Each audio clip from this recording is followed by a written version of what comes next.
की जय हो और जात गंगा की भी जय हो।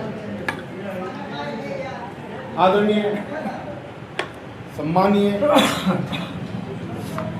यहाँ के पूर्व के निवासी और बाहर से जितने भी पधारे हुए सभी महानुभाव, आप सभी बहुत आदरणीय हो, सम्मानीय हो, विद्वान हो और आप हर प्रकार की समझ रखते हो।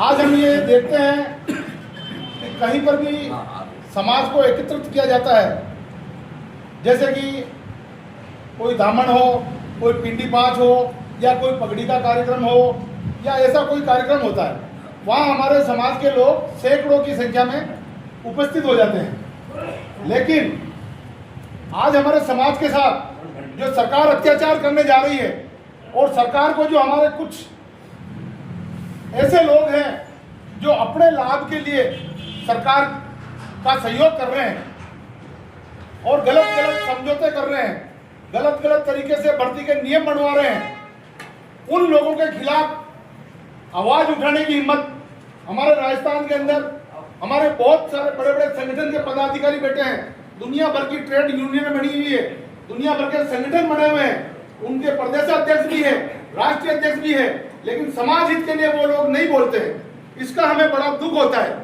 कि जब जिस समाज में हमने जन्म लिया है, जिस समाज के साथ अत्याचार होने जा रहा है, वो सरकार कर रही है और हमारे कुछ लोग सरकार को मदद कर रहे हैं। उन लोगों के खिलाफ बड़े बड़े अध्यक्ष और उपाध्यक्ष या जिला अध्यक्ष से लेकर राष्ट्रीय अध्यक्ष तक सरकार के खिलाफ आवाज नहीं उठाते हैं, गलत लोगों के खिलाफ आवाज नहीं उठाते हैं।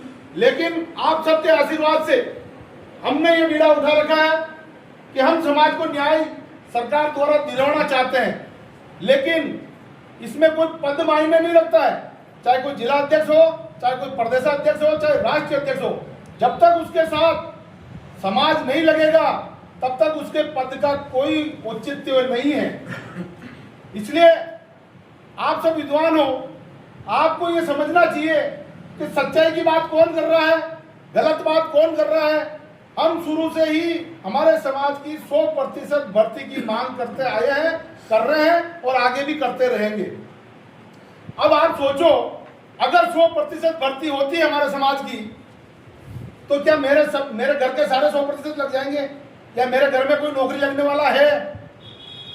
होगा भला तो पूरे समाज का होगा, और पूरे समाज के लिए हमारी उसमें जो मुख्य बिंदु है, हम सरकार से ये मांग कर रहे हैं कि सबसे पहले जिस परिवार में एक भी नौकरी नहीं है उस परिवार को नौकरी दो। परिवार माने पति पत्नी और उसके बच्चे, उसमें माता पिता भाई बहन ये वाला नहीं है। सिर्फ जिसके पति पत्नी की नौकरी नहीं है, उनके बच्चों की भी नौकरी नहीं है, तो पहले उनको नौकरी दो, और वो भी सिर्फ हमारे समाज के लोगों को। क्योंकि ये जो साफ सफाई का काम हमारा समाज आदिकाल से करता हुआ आ रहा है, और इसी काम को करने के कारण सारी दूसरी अन्य जातियां, स्वर्ण जातियां हमारे से छुआछूत करती थी और आज भी बहुत सी जगह करती है।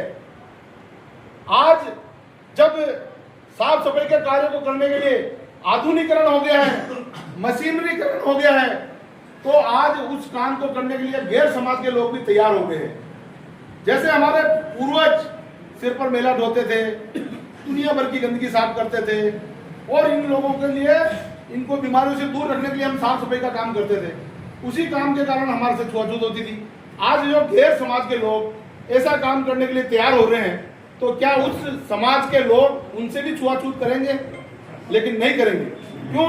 कि आज कहते हैं कि हम समानता का अधिकार ला रहे हैं। समानता का अधिकार लाने के लिए बेटी रोटी का व्यवहार बनाना पड़ता है। वो लोग इस सफाई के काम में भर्ती हो जाते हैं, लेकिन सफाई का काम नहीं करते, अपने ही लोगों को कुछ पैसे देकर उनसे करवाते हैं, और वो बाबू की कुर्सी में बैठेंगे, किसी कंप्यूटर में बैठेंगे, किसी अफसर के यहाँ घर पर रोटी बनाने चले जाएंगे, बागवानी का काम कर लेंगे, किसी अफसर की गाड़ी चला लेंगे। ऐसे काम वो करते हैं, उनके कार्यभार का हमारे समाज के लोग वो झेलते हैं। इसलिए बड़ा दुख होता है, पीड़ा होती है। इसलिए हम ये आप सभी से हाथ जोड़कर अपील करते हैं, वर्ष 2023 में जो भर्ती सरकार द्वारा निकाली गई थी, लेकिन वो आरक्षण वर्गीकरण के हिसाब से होने वाली थी, इसलिए हमने उसका विरोध किया। आरक्षण वर्गीकरण से अगर भर्ती होती है तो हमारे एससी समाज को 16% आरक्षण मिला हुआ है और 16% जो आरक्षण जिनको मिला है उसके अंदर कम से कम 62 जातियां हैं एससी के अंदर। अब 62 जातियों में वो 16% बटेगा तो हमारे समाज के हिस्से में क्या आएगा? हमारे समाज बिल्कुल जीरो पे रहेगा। 100 की भर्ती होगी, वहां 2-5 आदमी हमारे लगेंगे, बाकी सब गैर समाज के लगेंगे। हमको उस बात की पीड़ा है, इसलिए हम उस भर्ती का विरोध कर रहे हैं।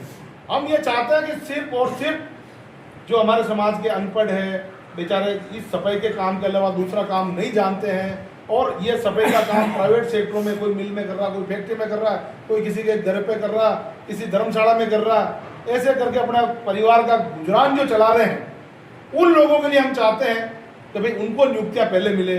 जो वर्षों से ठेके में काम कर रहे हैं, वर्षों से सुविधा पे काम कर रहे हैं, उनका नंबर नहीं लग करके किसी और का लग जाए तो उसका भी हमको दुख होता है।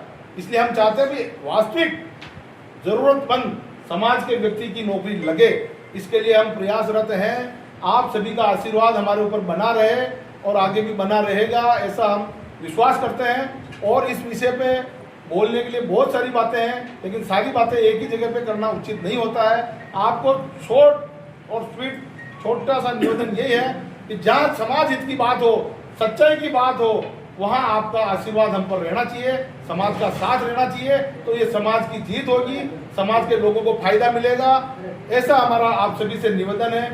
इसलिए अब जो जयपुर में ये अक्टूबर के अंदर वैकेंसी निकलने वाली है, विज्ञप्ति निकलने वाली है, उसमें सरकार नए नियम लगवा रही है वहां से जयपुर के नेताओं के सहयोग से। जयपुर के नेता उसमें ये चाहते हैं कि इसके अंदर पढ़ाई की वो भी लागू हो, तो कम से कम 8वीं पास हो या 10वीं पास हो। और दूसरा वो कहते हैं कि इसमें हम संविदा पे लगाना चाहते हैं। मैं संविदा के विषय में भी आप सब जानते हैं, लेकिन फिर भी जब क्योंकि आप लोगों ने मुझे यहाँ बोलने का मौका दिया, संविदा की भर्ती हो रही है मध्य प्रदेश में या और अन्य राज्यों में। आप वहाँ जाकर पता कर सकते हैं, आपके सभी के रिश्तेदार रहते हैं वहाँ पे, जो 25-25 साल तक, 30-30 साल तक उनकी उम्र गुजर जाती है, तब तक वो परमानेंट नहीं होते हैं। तो ऐसा कानून हमारे यहाँ राजस्थान में भी ये सरकार करना चाहती है, जिसमें कुछ नेता उनका सहयोग कर रहे हैं। तो हम उन नेताओं को भी धिक्कारते हैं और सरकार को भी धिक्कारते हैं। सरकार चाहे बीजेपी की हो चाहे कांग्रेस की, कोई सरकार हमारे समाज के पक्ष में बात नहीं कर रही है, क्योंकि ये जो कानून आरक्षण वर्गीकरण वाला वर्ष 2012 में तत्कालीन कांग्रेस सरकार द्वारा बनाया गया। हम जब से हमको इसकी जानकारी हुई 2018 में, तब से हम 2018 में भले बीजेपी की सरकार थी, हम उन्हें उसका भी विरोध किया। अभी भी बीजेपी की सरकार है, हम उसका भी विरोध करते हैं। अगर हमारे समाज के साथ वो अन्याय करती है, न्याय नहीं करती है, तो हम बीजेपी सरकार का भी विरोध करेंगे और इसके मुख्यमंत्री का और जो अन्य मंत्री है उनका भी हम जगह जगह पुतला जलाएंगे। ये हम दावे के साथ कह रहे हैं। अगर हमारे समाज का इसमें न्याय वाली बात के अनुसार जो विज्ञप्ति नहीं जारी की, हम लगातार इसके लिए संघर्ष कर रहे हैं। इसके लिए हमने हाई कोर्ट में शरण भी ली है, हाई कोर्ट में भी विचारणीय हमारी अपील है।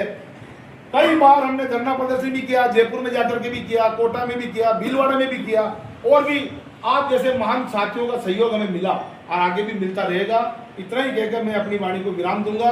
मैं प्रकाश चंद्र नटवाल, वाल्मीकि महापंचायत प्रदेश अध्यक्ष, जो कि संपूर्ण भारत का राष्ट्रीय स्तरीय एक रजिस्ट्रेशन शुदा महापंचायत है, उसका मुझे राजस्थान का प्रदेश अध्यक्ष का दायित्व दे रखा है।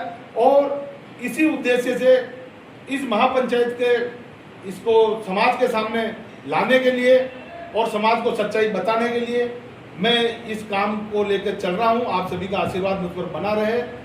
संगठन बहुत सारे बने हुए हैं, लेकिन आज कौन सा ऐसा प्रदेश अध्यक्ष है जो 100% भर्ती की मांग कर रहा है? मुझे एक का नाम बता दो कि जिसने 100% भर्ती के लिए कोई आंदोलन किया हो, कोई सरकार को ज्ञापन दिया हो।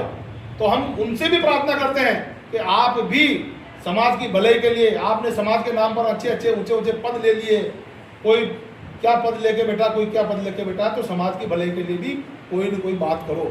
साथियों, मैं आपका ज़्यादा समय नहीं लूँगा, क्योंकि इसके ऊपर बहुत लंबी लंबी बातें, बहुत सारे टॉपिक है, लेकिन आने वाले समय पे जब जहाँ मौका मिलेगा हम वो अलग अलग बात अलग अलग जगह पे बताएंगे।